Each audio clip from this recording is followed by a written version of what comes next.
I'm not sure if you have to confirm, right? Yeah. So, all right. So today we continue with our class of Hilchot De'ot, and we're on class number 18. All right, so let's start from Sefer Shmiras Haloshon. So we're on page 77. Silencing the accuser. Okay. So, as mentioned above, Hashem acts towards the Jewish people in the way that we act towards one another. So basically, midah keneged midah. So thus, if Jews live in peace and harmony, Midah keneged midah between us and Hashem to us. Between us and other people and Hashem to us.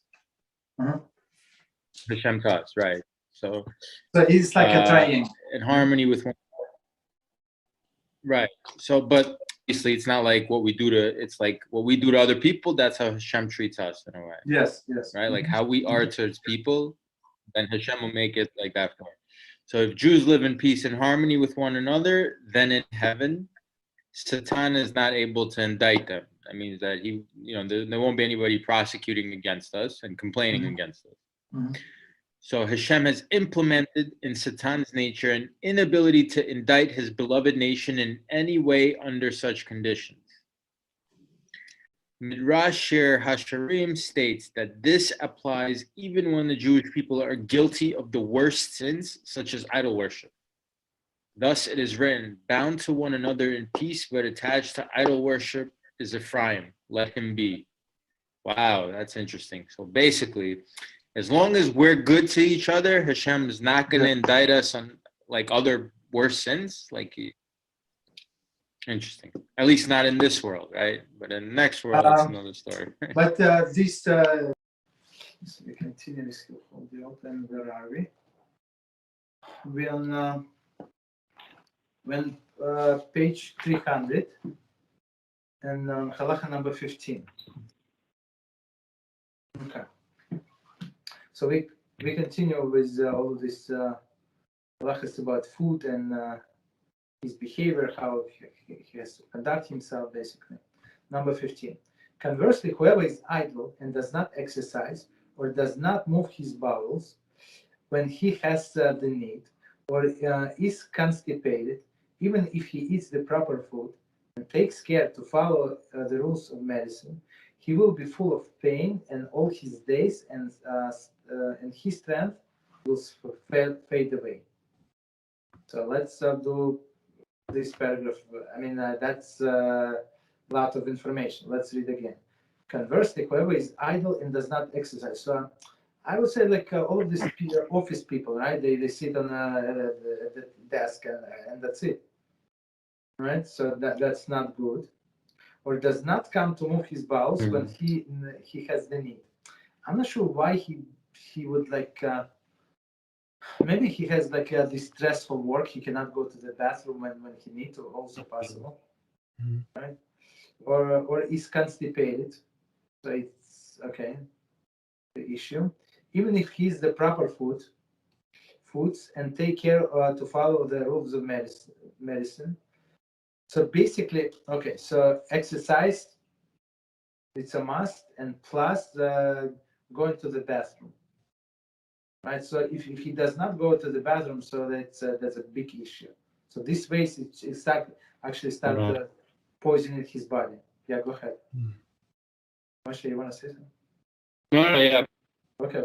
No. I'm like following. Yeah. Medicine will be full of pain all his days, and his strength will fade away. So exercise. I mean, if you like, even with computer, like I don't know, like this.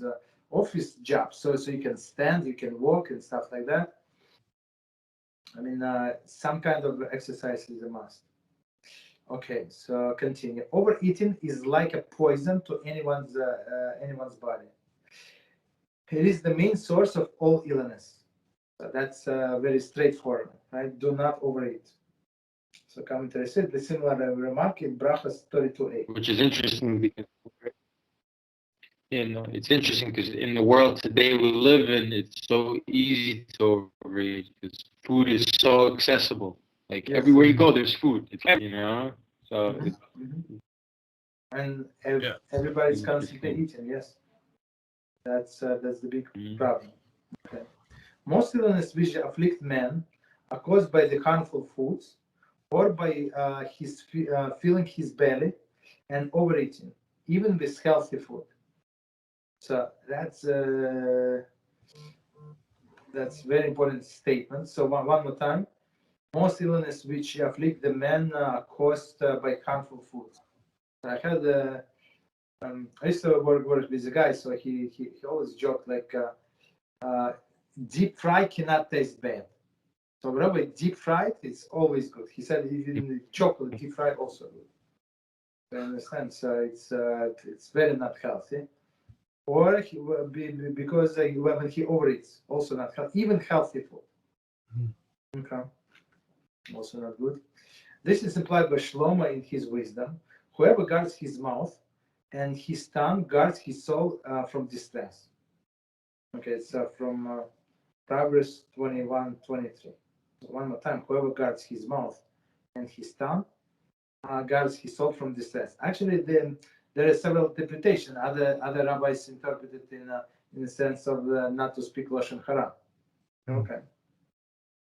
There's guard his mouth from eating harmful foods, or eating his fill and his tongue from speaking about the things other than his needs. Okay, so mouth is about food and tongue is about lashon hara.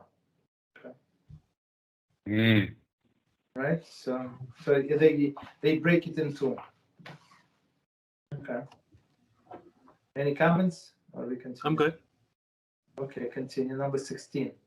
The proper manner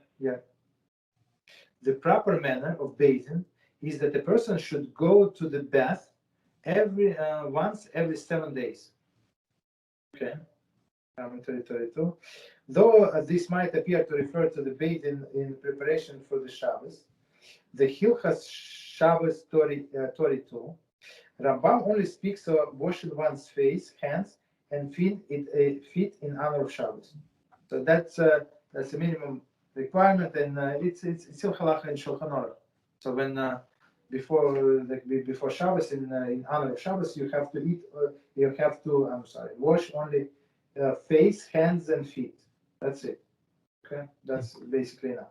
Of course, it's proper to take shower and bath, whatever, but that's the minimum requirement. In his medical writings, he mentioned bathing every 10 days.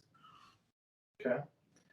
The Yerushalayim Talmud, Ksubas 7:4, implies that the bathing was customary once a week in the larger communities, once in 2 weeks in smaller towns, once in 2 weeks.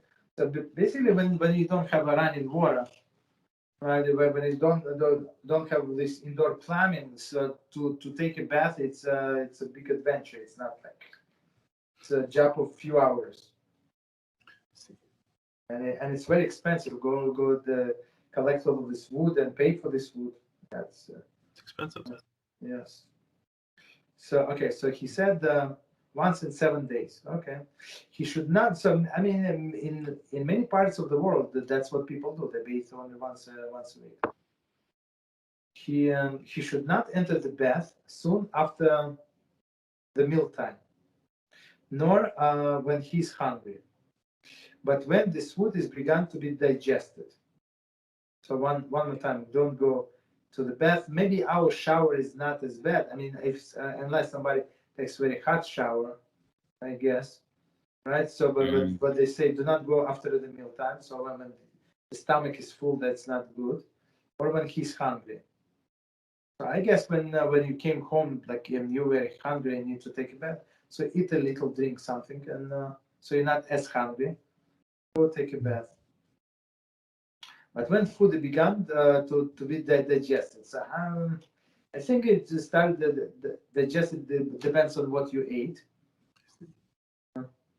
But I also like 15-20 minutes after you ate that should be fine.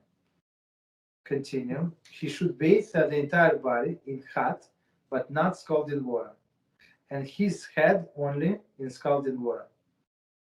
That's it's very interesting. So one more time. Let's read and understand.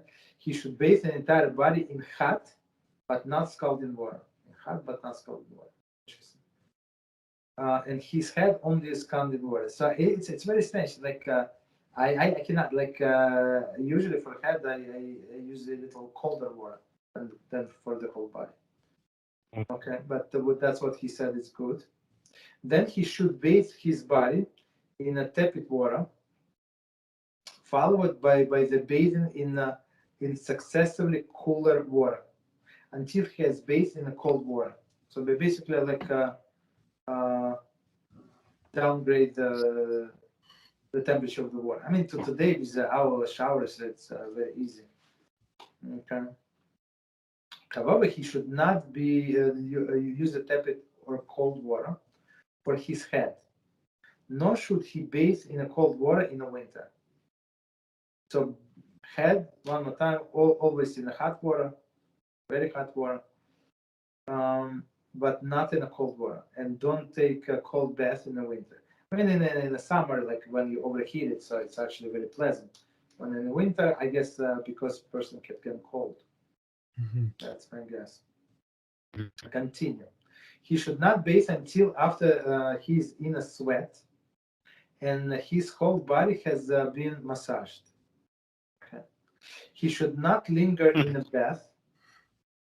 Rather, as soon as he is in a sweat and being massaged, he should rinse off his and leave. Okay, so let's read it one more time and understand. I mean, we're talking about like, this professional bath with the guy who massages you and stuff like that. Okay. He should not bathe until after he's in a sweat and his whole body has been massaged. So, I mean, usually we don't sweat. Like, I mean, normally, unless you work like physically or you came from outside and it's very hot there. I understand, but otherwise, not sure. You should not linger in a bath, so don't take like even with a hot shower. Like even to today, they recommend, especially when somebody is tired. People do like sports and stuff like that, so they say take a quick shower. Like otherwise, you can fall and sleep and hit your head. It's very simple. Right, so it's and simple. It's very dangerous. So Rambam says he should not linger in a bath. And the next sentence, rather, as soon as he is in a sweat and being massaged, he should rinse off and leave. Okay. So commentary 33 says, see Shabbat 48-41b for description of the bath and the bathing practices. See also Hilchot Shabbat 21-28. Okay, so how does it apply to us? So basically, some things are very applicable. Don't spend too much time in a shower. Like I would say the hot water, start from hot water and then go down to the colder water. But don't use the cold water on your head because even in the summer you can get sick from this. Okay. Continue. He should examine himself to see if he needs to move his bowels before entering the bath and after leaving it. So, I mean, for us, it's a simple matter. We have the bathroom right there. But in olden days, when they had to go like cross half a town to get to the bathroom, so now basically he's going to go to the bathroom and he's going to hold back. Right? He's not going to dress and go like.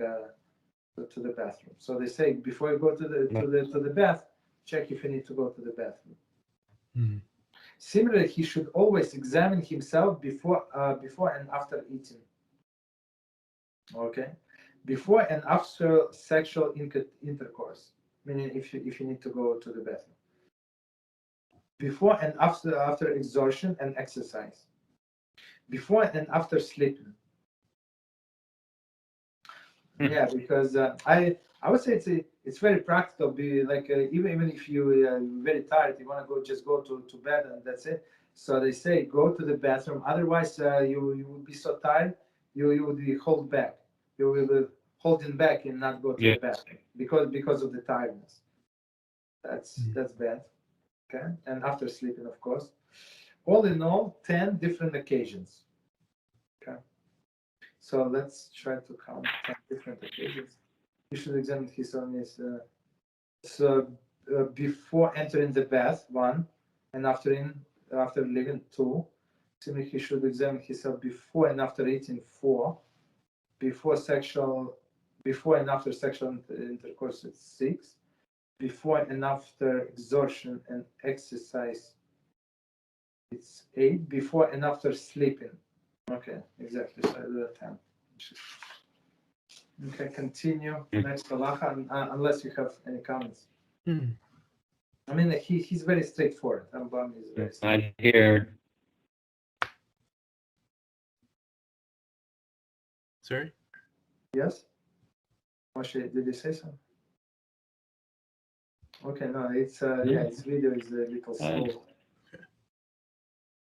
Okay, so Blineder, so maybe me and Ethan are going to do test of Zoom. I'll try to change that configuration. Okay, but continue anyway. 17. When one leaves the bath, he should dress and cover his head in the outer room of the bathhouse, so that he not catch a chill. He should take this precaution even in the summer. So let's try to understand what it says. Reading again. Even when one leaves the bath, he should dress and cover his head in the outer room of the bathhouse. So basically, it's a room when they undress. So even in that room, so the bath is where he's taking bath. That room. Now the outer room is a room where they leave their clothes. And now, they say, even in this room, put on your head, right? Because of course it's I'm not sure, like probably it's like it's a public bath, so I have to go home. I don't know how long, but well, he should take this precaution even in summer. Even in the summer, when after the bath, when you're hot and there's windy there, like outside, you can get you can catch a chill. Okay. After leaving the bath, he should wait until he regains his composure and the warmth from the bathing has receded, and then eat. So after, like, if he overheated in the shower, so don't go eat right away because he's overheated. Just wait for some time, right? Until the temperature go down. A nap after bath before eating is very beneficial. So if you took a bath, go take a nap, right, and then go eat. Okay. One should not drink cold water on leaving the bath. Okay. And it goes without saying he should not drink while bathing.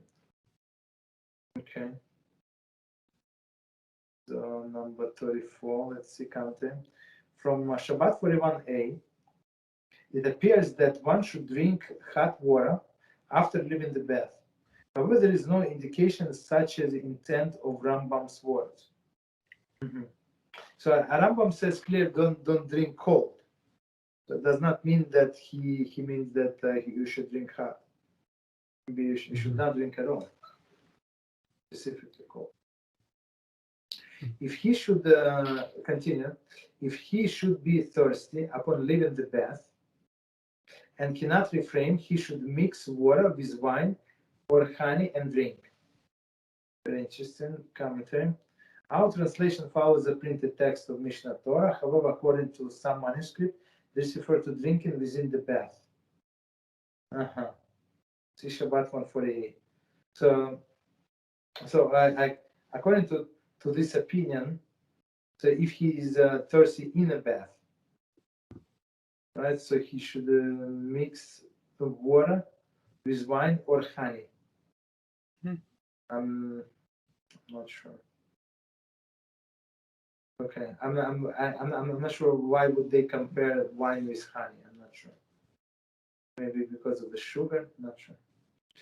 Okay, continue. It is beneficial for one to rub himself with oil at the bath during the winter, after he has rinsed off. Okay, so it was an olden custom to apply like olive oil. Okay, so the next one, 18. He should not accustom himself of constant bloodletting. He should not be bled unless there is an extreme necessity. He should not be bled in the summer or winter, but slightly in Nisan and slightly in Tishrei. So let's try to understand what it says here. So in olden days, like if somebody would have a high blood pressure, that's what they do. They would let blood out and some blood. I'm not sure how they know how much. So, but and let the blood to recreate. It's not only for blood pressure, but from other things. Like today they take like this aspirin, to make the blood as not as congeal and stuff like that. But in olden days they have all of this medicine, so they would let some blood out, and the blood would circulate easier. That was the procedure. So they say don't do it in the winter, and don't do it in the summer, but do it in a spring and in the fall. Okay, so let's see why. 36. There is in the spring and the fall when the temperature are moderate. So meaning I'm not sure what's the problem with the summer. I'm not sure why it's not in the summer. So continue. After the age of 50, he should not be bled at all. So here we go. Or some people donate blood. I mean, you can donate blood, but like maybe once a year or so. He should not be bled and go to the bath. He should not. Sorry, I missed. He should not be bled and go to the bath on the same day. That's because he's weak, right? After losing so much blood, so he's weak, which is understandable. Or live on a journey after being bled. So journey, again, our journey, we cannot compare our journey if you sit in a nice cushy chair, right? Or in a plane, or in a car. I mean, if you preferably probably you should not drive, but as a passenger you can see. But in olden days, so it was like different kind of journeys. Should not day on which he okay, one second. Or live on a journey after he being bled, nor should he be bled on the day which he returns from trip. Okay. So he probably, my guess is that he's overexhausted. That's the explanation. And plus he's exhausted as it is, and now when he's going to lose some blood, so it's also not good. The bodies would be weaker. He should eat less than usual on the day of the bloodletting. I'm not sure why. He should rest on that day, not exert himself or exercise nor stroll. But we don't know like how much blood they would let. Maybe a lot. I don't know. 37 commentary. The case of Mishnah and others have noted that the Talmud's advice concerning bloodletting differs on certain points. See Shabbat 129a and b. On this basis, he concludes that the advice given by Rambam, this chapter, was fitted to the condition of his time and place. Hence, it need not be consistent with the Talmudic sources. So that's one of the explanation. Like when people think that they find some was it some errors in the Talmud. So there are no errors in the Talmud, but some things that in the Talmud and they contradict to whatever the scientific knowledge today, and it was proven, is only because some things like health issues, some other things they were applicable to that time and day. That's it. And it was based on the best knowledge available of the doctors that time. So the same approach is taken by all our poskim. Meaning what? Meaning that if people ask us posek to about like some to decide on whatever issue. So posek would talk to a doctors, to the specialists in this field, and only then he can decide. So if so he would ask for facts, for proof, and stuff like that. So based on that information, he would make his decision. Okay. So if 20 years later, 30 years later, they came up with a different solution, different decision, so it does not mean the posek was wrong. He decided based on what decision was available at that time. That's it. So basically, that's same as Talmud. Okay, so and they lived in Babylonia. So in Babylonia, different climate. That's what they say. It's better to do there, but it was not a halachah. Okay. So next halacha number 19. Okay, number 19. Semen is the strength of the body, its life force, and the light of the eyes. So Rabbi Reuben spoke about it many times. Right? The more frequent the emission of sperm, the greater the danger to the body, to the strength, and greater the loss of one's lifespan. This was implied by Shlomo in the wisdom. Do not give your strength to the women. Proverbs 31:3. Did you say strength or stress? Say it again. Did you say stress or strength? Strength. Oh, strength. Okay. Strength. Yes, sorry. So he said clearly, do not give your strength to women. So basically, like Rambam said, so you're allowed, you're obligated to be with your wife, but not too often. Why? Because it's going to suck your strength out and shorten your life.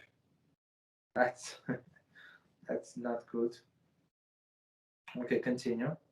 Whoever is steeped in sexual relations, old age springs upon him before its time.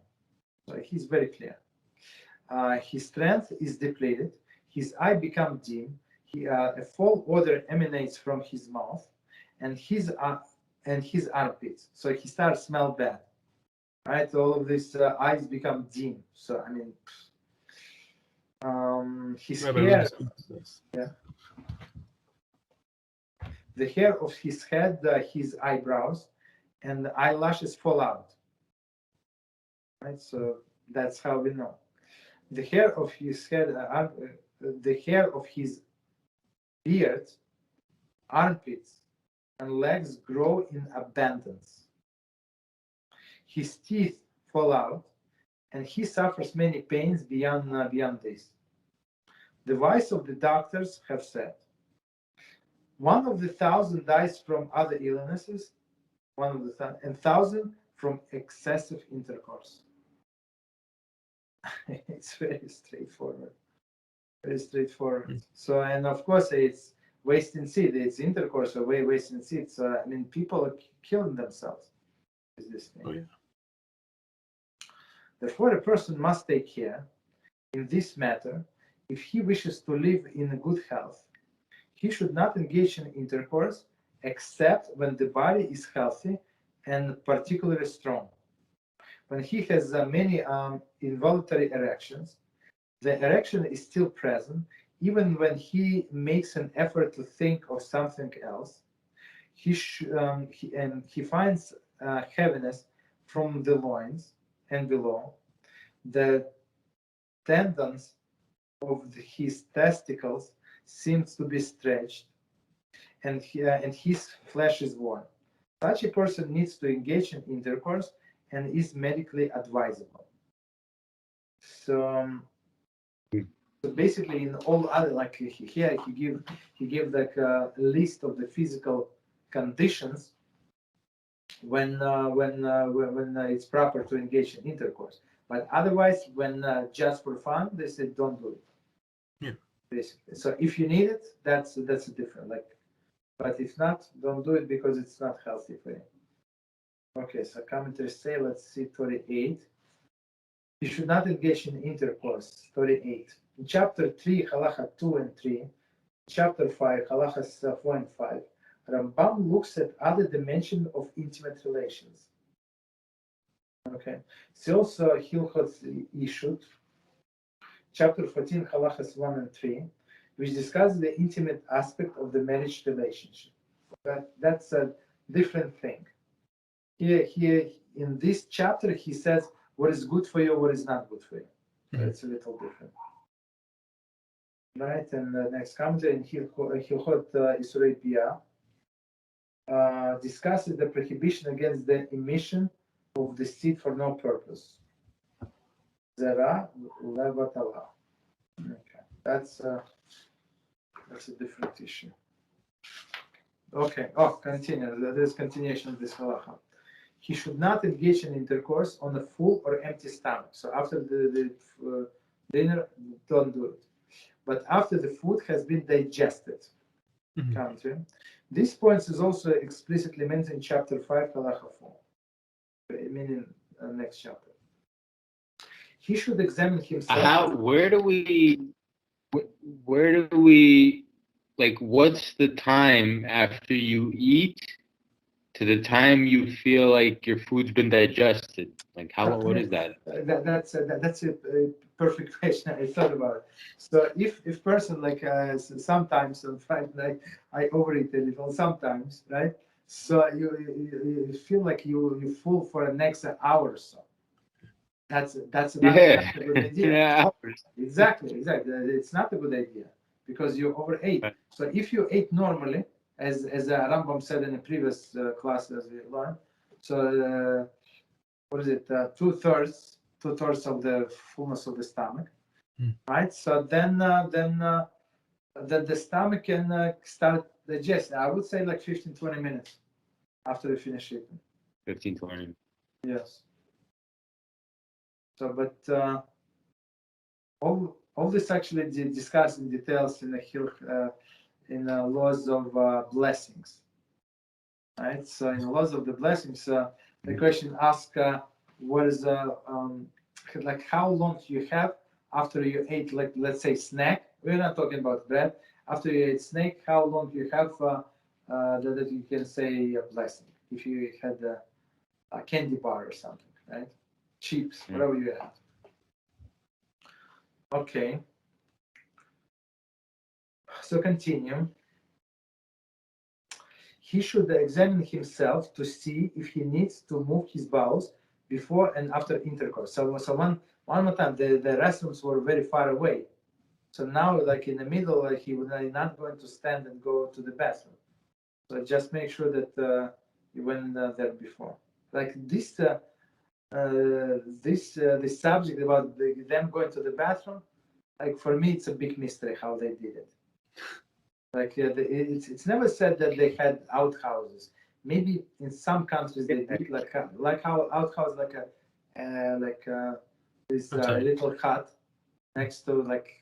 I mean, I'm not sure how. Like maybe I don't know, 20 feet, 30 feet from your house, and then you go there, and it's not the most pleasant experience, but at least 20, 30 feet, you can maybe 10 feet. I don't know. Whatever, but. Do you think maybe they were more stringent about holding, your stuff in because it took so long? Where like here, maybe you could hold it in longer because everybody's Yeah. But because as Rambam said many times, because the problem of elimination of all of this garbage from our system, there are many diseases come. So it's not good to hold back. It's very, very dangerous and poisonous to the body to hold back. Continue. He should examine himself to see if he needs to move his bowels before and after intercourse. Okay. He should not engage in intercourse while standing or sitting. Okay. Nor in a bathhouse. So that's clear. I mean, because as we said, it takes even more strength from him. Nor on a day on which he goes to the bathhouse. Okay. Nor on a day on which he lets blood. Okay, so meaning the body is weak as it is, so don't do it. Okay. Nor on the day of he departs on a journey and arrives from a journey, or in a day before or afterwards. So let's see, commentary 41. The discrepancy between some of the points mentioned this halacha and those in Hilchot De'ot has been noted by rabbis. See commentaries to the Tur, Shulchan Aruch or Chaim, even Accuser, not also our remarks in introduction.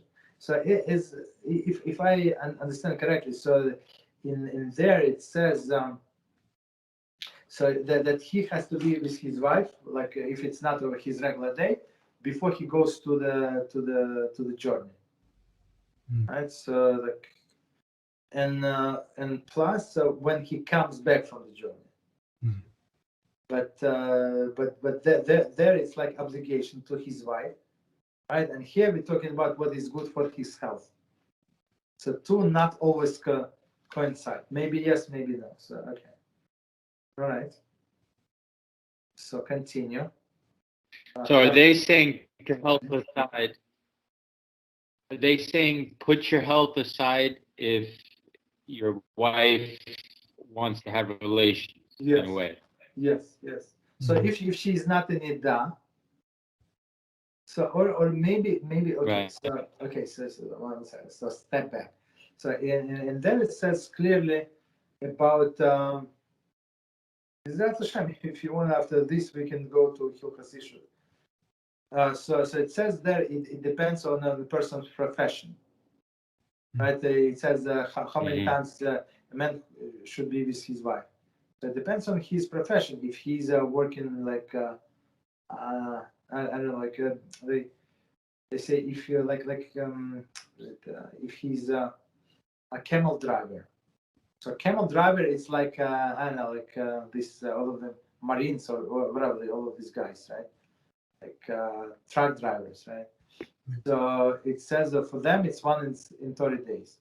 If you like donkey driver, so he goes like maybe few days away, comes back, maybe it's twice a week or once a week, right? So if he's just a real estate guy, right, a diamond dealer, whatever, he does just not stressful job basically. Like there is, so he can be with his wife every day. It's not recommended, as we just said, but basically there is no prohibition against it. Okay. So they go like here is what is good for your health, and there is how many times are appropriate to be with his wife.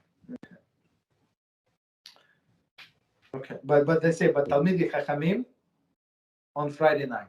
That's it. Only yes. Okay, so continue. Number 20.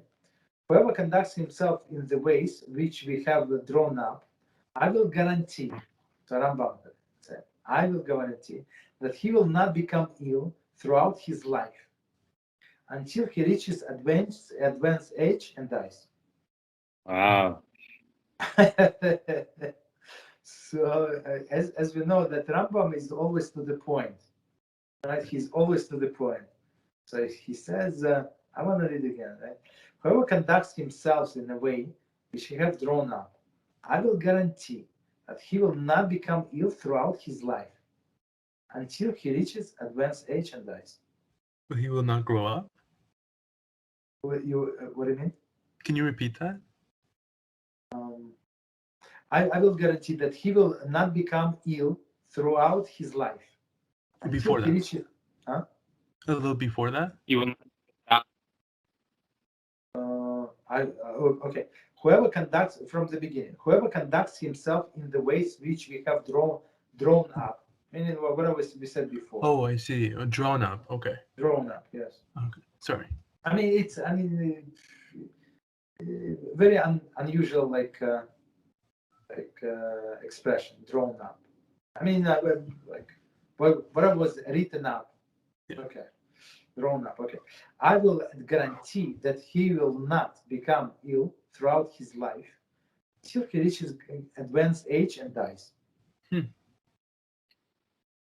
very straightforward. He will not need a doctor. Clear. He will not need a doctor. His body will remain intact and healthy throughout his life. Commentary. Here, Rambam emphasizes again how the program he outlines is a regimen for the health and not a treatment of the disease. So, as we said before,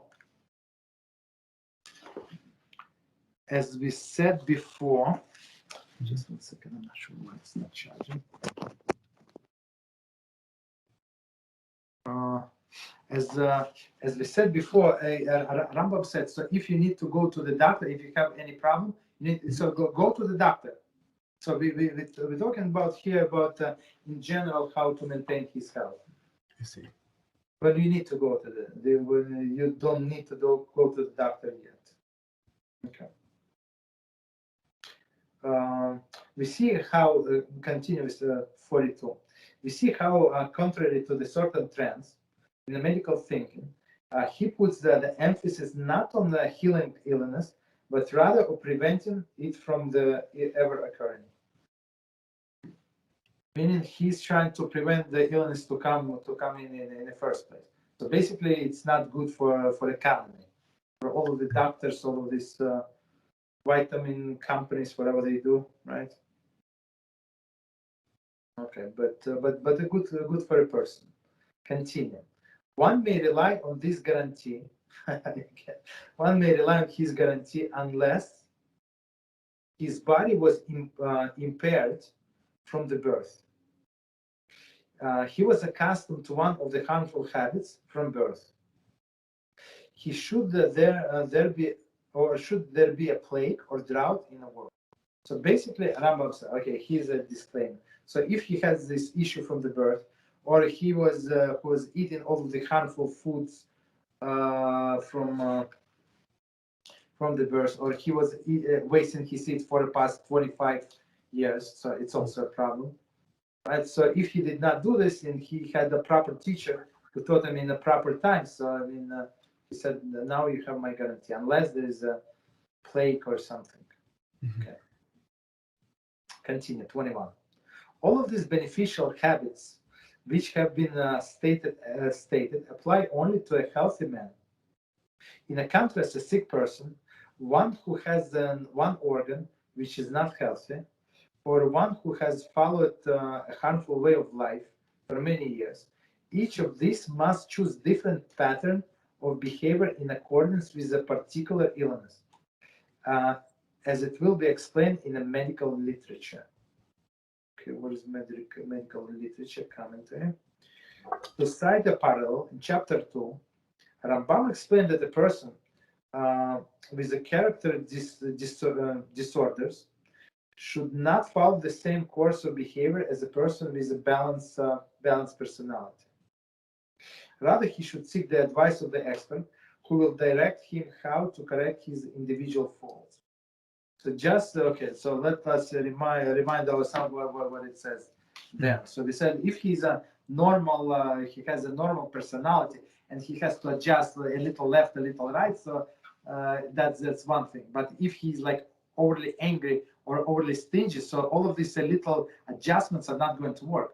It has to break it completely and start anew. So that's what we said. Okay. And rather, he should seek advice from the expert who will direct him to correct his individual faults. So the same, and as we said there, so the same way you go to the doctor, specialist doctor, when you have this health issue. So when you have a psychological issue, you go to the rabbi, just called soul doctor. So only he can tell you like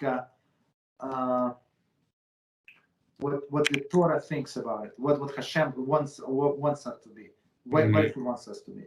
Understand? Other these psychologists that they, I mean, not religious, but even religious, and I overheard when one rabbi who has a license was coaching somebody else. I was when he hang up. I said, "You normal? Are you seriously do this? Are you a rabbi? I mean, you have to quit one of the jobs. You see, because people hear that somebody has a. I'm not sure if he has a license to. I'm not sure what license here. I'm not sure what degree. But he's allowed like. And he represents some doctor or whatever he represents, so he can talk to people. So people can tell, and he can give them life advice, whatever. But most of the things, whatever the guy was saying, and the guy was crazy, right? So this rabbi would agree. So I said, why would you agree? Like, why don't you rebuke? He's wrong 100%. He said, no, we have to. What was that? We have to qualify him.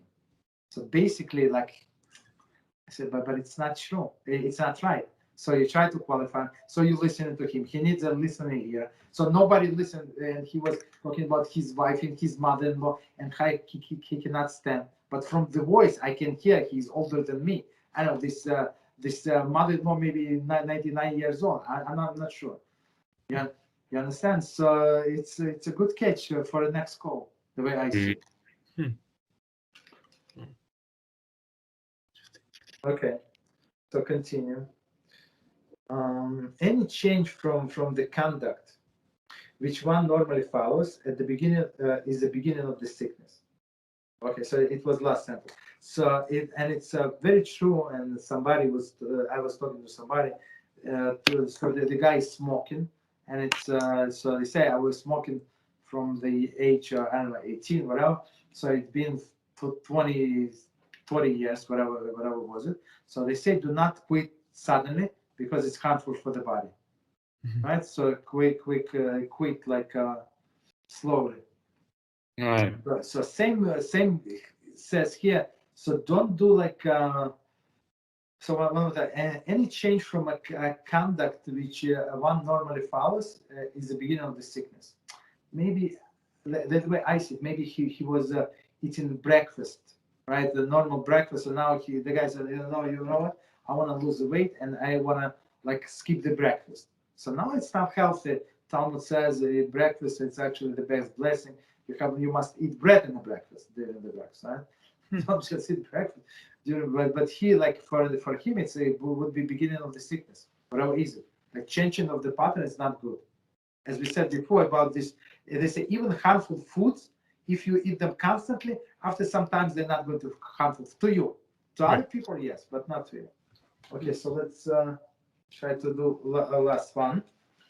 And it says, where there is no doctor available, neither the healthy nor the sick man should budge from all the directions given in this chapter. For each of them is ultimately bring to a benefit result. So, let's read it one more time with commentaries. Where there is no doctor available, commentary. The Rambam has indicated the importance of living near a doctor in the following Halachah. And in his medical writings, for example, Regiment of Health 2.2, does the Halachah surely describe an undesirable state? The meaning it's proper for a person to live next to the doctor.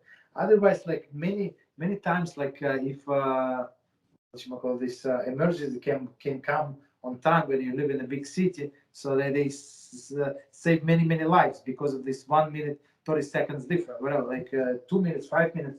But if you live on somewhere remotely in I don't know Montana, someone in Alaska, so until they get to the guy, so it's late. It's late. He could have lived for another 20 years, but because he decided to have this a huge house somewhere far away. So that's what killed him. So Rambam say preferably live next to the doctor. So one more time, where there is no doctors available, neither the healthy nor sick man should budge from all the directions given in this chapter.